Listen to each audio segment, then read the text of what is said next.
നമ്മുടെ മരിച്ചുപോയവർക്ക് വേണ്ടി പ്രാർത്ഥിക്കണം. നിങ്ങളുടെ മരിച്ചു പോയവരെ കുർബാനയിൽ എവിടെ വെക്കണമെന്നറിയാമോ? നമ്മുടെ കുർബാനക്രമത്തിൽ കാസയും പിലാസയും അച്ഛൻ ഉയർത്തി, അത് കർത്താവിൻ്റെ കുരിശുമരണത്തെ കാണിക്കുന്നതല്ലേ? ക്രൂസിഫിക്ഷനാണ് ഡെപ്പിക്റ്റ് ചെയ്യുന്നത്. കാസയും പിലാസയും ഉയർത്തി, അതിനുശേഷം അത് ബലിപീഠത്തിങ്കൽ വെച്ച് ഒരു തുണിയിട്ട് മൂടും. ശോശപ്പ, കാപ്പയുടെയൊക്കെ തുണിയുടെ മെറ്റീരിയലുള്ള ഒരു തുണി ഇട്ട് മൂടും, ശോശപ്പ ഇട്ട് മൂടും. അത് മൂടുന്നത് എന്താണ്? കർത്താവിൻ്റെ കബറടക്കമാണ്. He's buried. കർത്താവിനെ കല്ലറയിൽ സംസ്കരിക്കുകയാണ്. ഇനി നമ്മൾ താഴെ വന്നിട്ട് ചൊല്ലുന്ന പ്രാർത്ഥനകളിലെ പിതാവിനും പുത്രനും പരിശുദ്ധാത്മാവിനും സ്തുതി, ദൈവമാതാവായ കന്യകാമറിയത്തിൻ്റെ നീതിമാനായ മാറിയ യോസേഫിൻ്റെ സ്മരണ വിശുദ്ധ ബലിപീഠത്തിൽ കൊണ്ടാകട്ടെ എന്ന് വെച്ചാൽ എവിടെ? ഈ ശോശപ്പയുടെ അകത്ത്. കല്ലറയതല്ലേ? ശോശപ്പയുടെ അകത്തേക്ക് മറിയത്തെ യോസേഫ് പിതാവിനെ വെക്കുന്നു. അത് കഴിഞ്ഞുള്ള പ്രാർത്ഥനയിൽ തോമാസ് ലീഹായ രക്തസാക്ഷികളെ വയ്ക്കുന്നു. അത് കഴിഞ്ഞിട്ട് ചെറിയവരും വലിയവരുമായി ഉദ്ധാനം പ്രതീക്ഷിച്ച് കർത്താവിൽ നിദ്ര പ്രാപിക്കുന്ന എല്ലാവരെയും അവിടെ വയ്ക്കുന്നു. നമ്മുടെ പ്രിയപ്പെട്ടവരെ, നമ്മുടെ മരിച്ചുപോയവരെ നമ്മളെ തന്നെ എവിടെ വെച്ച് ശീലിക്കണമെന്നറിയാമോ? കാസയോട് പീലാസയോട് ചേർത്ത്, കർത്താവിൻ്റെ കാസയുടെ പീലാസയുടെ ചാരത്ത് ശോശപ്പയുടെ അകത്ത് വെക്കണം ഓരോ കുർബാനയിലും. എന്താ കാര്യം? കുറച്ച് കഴിയുമ്പോൾ നിങ്ങൾ ശ്രദ്ധിച്ചാൽ മതി, ഈ ശോശപ്പ നിവർക്കും തുറക്കും എന്ന് വെച്ചാൽ എന്താ അതിൻ്റെ അർത്ഥം?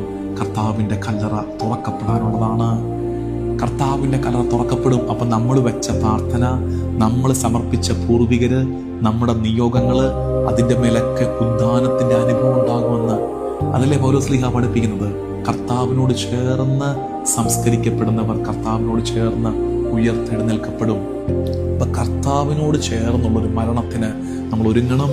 നമ്മുടെ പ്രിയപ്പെട്ടവരെ അവിടെ കാഴ്ചവെച്ച് പ്രാർത്ഥിക്കണം. നിങ്ങൾ നിങ്ങളുടെ ബന്ധത്തിലും അടുപ്പത്തിലുമൊക്കെ വാർദ്ധക്യത്തിലേക്ക് എത്തിയിരിക്കുന്നവരോട്, മരണക്കിടക്കയിലേക്ക് എത്തിയിരിക്കുന്നവരോട് രമ്യപ്പെടണം.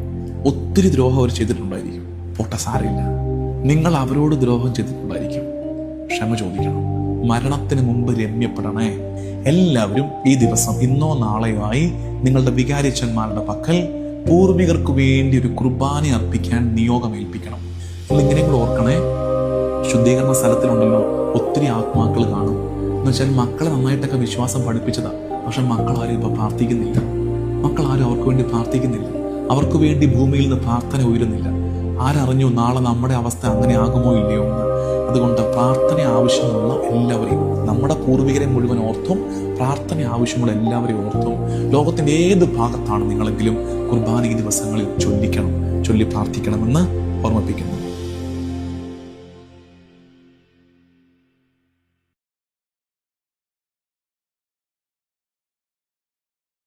നമ്മുടെ മരിച്ചുപോയവർക്ക് വേണ്ടി